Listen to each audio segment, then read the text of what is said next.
Hello, everybody. Momo from TheMomoZone, and I am here with a very beautiful and talented Allison Suter from Moody Straps. How you doing, girl? I'm doing great, thank you. You really do make the finest guitar strap in the world, as far as I'm concerned, and as far as a whole lot of other people are concerned. Why don't you tell me a little bit about, how did you get into this? What made you decide that, man, I'm going to make some guitar straps? Well, of course, everything has a story to it. And it's so funny when I hear you say, I have the finest guitar straps. Guitar straps have always been this afterthought.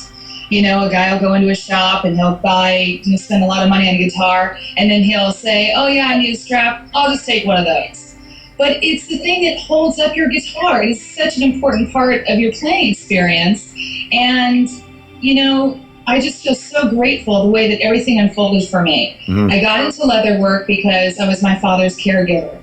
So I needed something to do with my hands. I got my degree in dance from Arizona State. And when I dropped everything to take care of my dad, he was like, what are you doing? Go go dance, do what you need to do. And I said, you're my man. And besides, I have this new hobby called leather crafting. And I just created this project for myself. And I hand braided this jacket and finished it about 3 days before he passed away. And he held it up and he said, this is what you're going to do with your life. I can rest well knowing that this is what you're going to make your money. Wow. So, that was about 13 years ago, and it took some time for me, meddling with bags and pouches and jackets. And, fashion is amazing.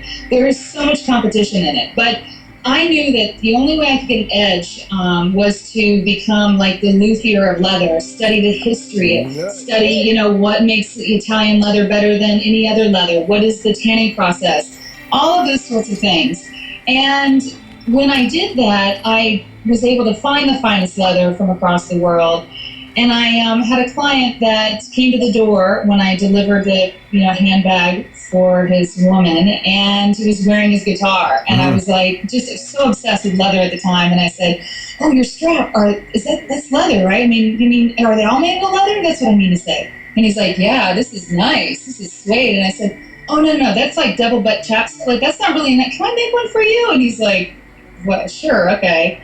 So when I put all the ingredients together and made him the strap, he just couldn't believe what he had put on his shoulder. After playing for 15 years, it made his guitar feel absolutely weightless. You're going to put a cheap $10 nylon guitar strap on your back. That's like saying, you know what, I got a beautiful suit, everything's looking good, but I got holes in my socks and a dirty pair of underwear underneath that. And you don't know, and it doesn't matter. I just really think that I choose this leather from my heart and soul, and I've done my research, I've done my homework, and after I was told this, and even after I submitted my straps to Guitar Player magazine, and the editor-in-chief, Michael Melinda, said that it makes a Les Paul seem weightless, I really felt like I needed to go into the field and really do my homework. I went to guitar centers. I went and bought $115 straps. I went and traveled around like a traveling salesperson to every guitar show, no matter how small, no matter where it was, so that I could get my hands on the people, because I was getting emails and I was making sales and they were saying, oh, I love it, I love it, I love it.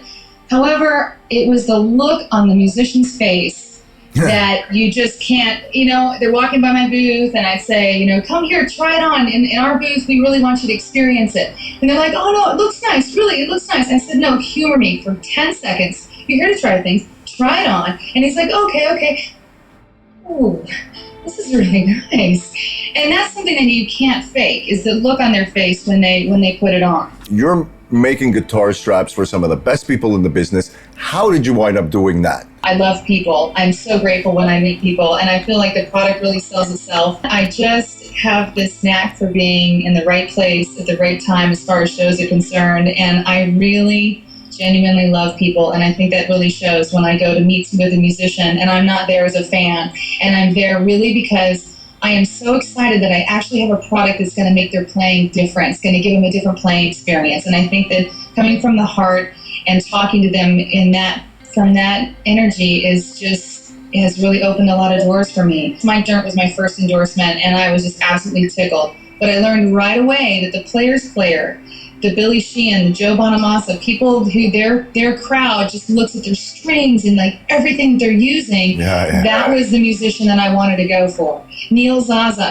people who are just virtuosos, Nick Sterling, And I started just going down that path and putting it out there that that's the kind of musician that I wanted, the kind of guitarist that I wanted. So, when you put it out there, it comes to you. Has it been a problem for you to go out there, especially in the business that you chose? It is quite a man's world thing. And you going out there and saying, shit, I'm going to go into this world and I'm going to make it happen. What were the difficulties in making that happen? I think definitely when we go to the guitar shows, there's a lot of blessings because, we're 3 women and guys like to come over whether they're really curious about the product or not. Yeah. But when it comes down to it and you say the $100 or $150 for the strap, then there gets we have to do a lot of explaining. I've had to swim upstream with this concept. From the very beginning, I was told, no. Musician's never going to pay $150 for a strap. And at the time, they were $80, and I was giving away the farm, basically. So they said, no way, $100 for a strap? You've got to be kidding me. So I have to do a lot of explaining. I have to have people feel it and try it on. And I think the biggest challenge has been, a guy will give me 5 minutes in the booth usually, but when they have their preconceived ideas, or sometimes I see a lot of challenges when I go to the CEO of a large company, a large manufacturing company. The doors aren't always open for me, and I really truly believe that it's a little tougher for me to get that meeting because quite often I will be talking to somebody and 15 minutes into the conversation they'll say, oh, God, I was a little distracted by the way that you look, that you're actually a serious businesswoman underneath all of this. Oh, man! But, it's a preconceived idea. And even musicians, I forgot you weren't a fan, that you're really here to do business. Yeah, and I turn down tickets and turn down a lot of things because I am there to do business. So I think that has been the biggest challenge. So if you have to give all these women out there who want to go out there and do their thing, give me one piece of advice. What's your take on that? Tenacity. It is just continuous. I have absolutely given up everything for this business, and I wouldn't take back a day. I have given up I've given up sleep. I have dreamt about straps. I've dreamt about the marketing. And you just have to know that after a while, that will subside. Your passion will still be there like this underlying current, but all the nightmares about raising money or the straps or the boxing and packaging or whatever it may be, that if you just keep at it, this has not been an easy road, but I absolutely do not regret a single thing. Even my social life, even still being single, I am still so grateful that I work for myself, that I make my own decisions. And now after 4 years, I really set the rules on how often I work and what shows I do. You just have to keep on until you have nothing left, and then you get up and you do it again. And what I did is I found something that really triggered me. It wasn't the money. It wasn't like paying the bills. Yes, that does create some passion. However, it was the fact that a musician said that they played better with my straps. That fired me up. That got me up every morning when I didn't want to get up. Honestly. Wow. So I think if you just find that little nugget of gold, that passion, that's it. Your intention has to be there. Ladies and guys out there, especially, let me tell you, this advice works whether you've got 2 legs, 4 legs, or you're coming from another planet. It was so beautifully said what you just said, because I preach that. When people said, "Whoa, nothing's happening," but guess what? You love this shit, you got to make a sacrifice. And the sacrifice is that you got to live your dream. And if, like you said, you don't sleep, your relationships might not be what you think. This is not about the game of a relationship. Every time you add another feature to one of your dreams, it's another full-time job. So relationship, full-time job. You don't have a relationship, you're looking for one? Guess what? There's another full-time job. Wait, you have your job. How much are you focusing on this? Wait, you like to hang out with your friends and drink beer? Oh, great. There's another full-time job. So unfortunately, we're dealing with 24 hours divided by 7, divided by 365 until we die. And when you look at it that way, you realize, well, guess what? My time, I own it. It's like my private property. What am I doing with this time? And it's so cool when you're your own boss and you're doing your own stuff and making your own decision and your own mistakes. The most important thing was asking the right question in my mind. When things weren't working, instead of saying, why isn't this working? Why isn't this happening? I said, how can I make this work now? How can I raise money now? Ask the right question, you'll get the right answer. Amazing. Ladies and gentlemen, what's going to be really amazing is that we are getting together with Allison over here, and Creela is going to be tripping out with her, and we're going to do an amazing photo shoot with you, which I am so excited about, right?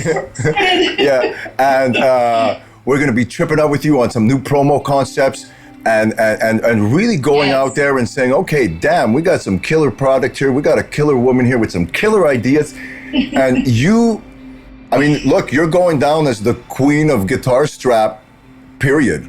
Like, it will be in the history books, you know. You just can't be messed with, and you got to be reckoned with, you know. So it's like, it's impressive. I'm really excited, man.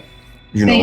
Thank you so much. I'm so grateful. That's the last bit that I can add to anybody who's starting their business is just really appreciate every moment and every success that comes to you, because that gratitude is what's going to blossom and work for you, even when you're not thinking about it.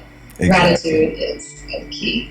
Wow, man. Well, that is I'm beautiful. so grateful, Momo. Thank you so much for this time and attention and love and encouragement.